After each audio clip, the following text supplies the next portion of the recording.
So, look, my talk for the day today is on suffering. And I think one of the fundamental facts of being human is suffering. That we suffer, that it's there. We don't want it. We just, we don't,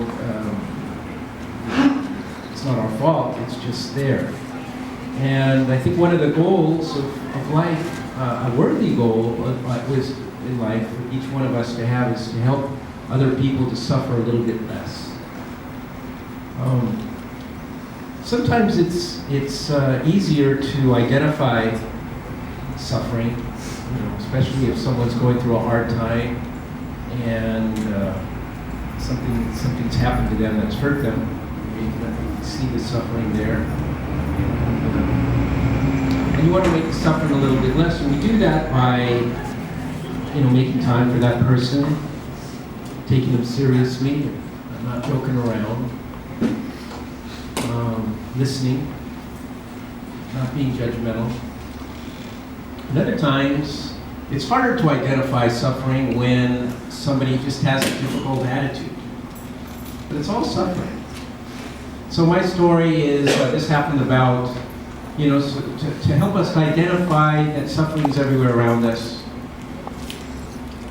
Not only in the easy identifiable, but in the more difficult, people that have, that are difficult in our lives. They're suffering.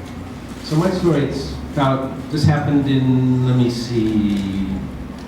the 1998, let's say. So what happened is I was in Boston. I was living in Boston at that time, and I was with a friend.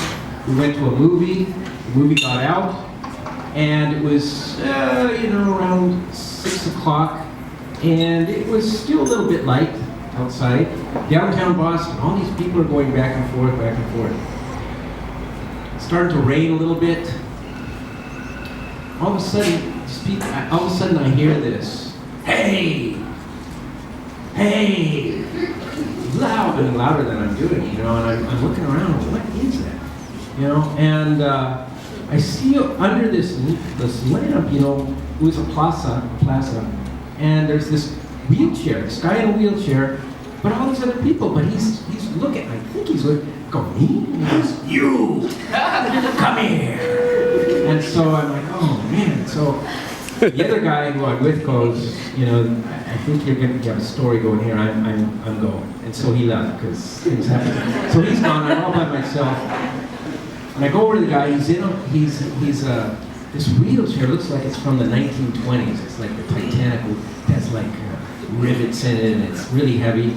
And he's like homeless, he's dirty, he has like a growth of beard, he's an elderly guy,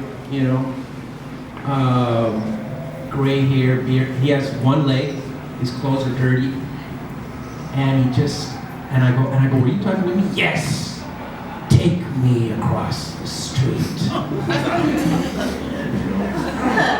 has a real attitude. And I'm like, I'm thinking in my mind all kinds of bad things, But I'm thinking it's getting dark, rain's starting. Who else is going to help this guy across the street? So I go, okay. So I help him, wheel him across the street. And this wheelchair is really heavy. I'm wheeling him, get him across the street. He goes, where are you going?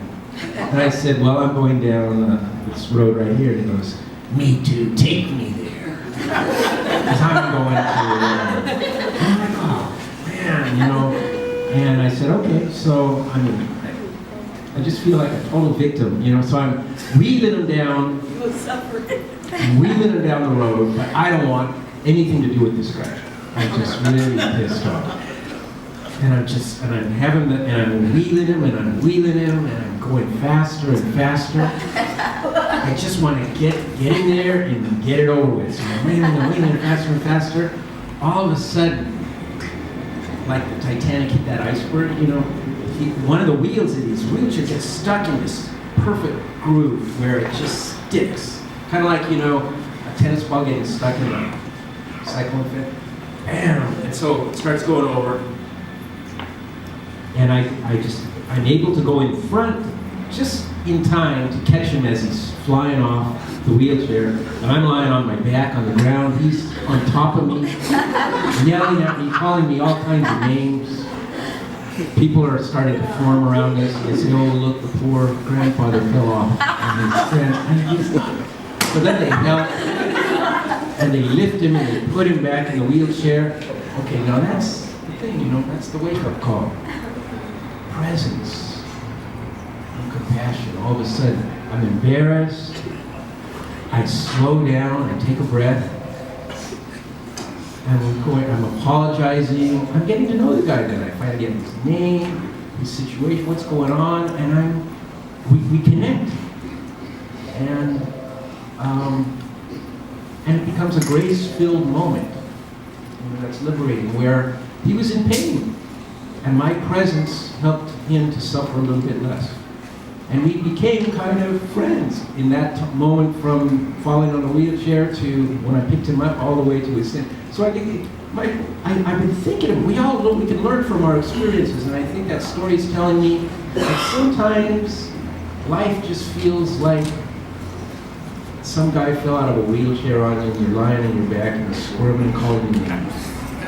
But just, we can get up and we can be compassionate and loving. And so my invitation today is to be open, take a breath, slow down, and be surprised by someone who might need your compassionate gaze today.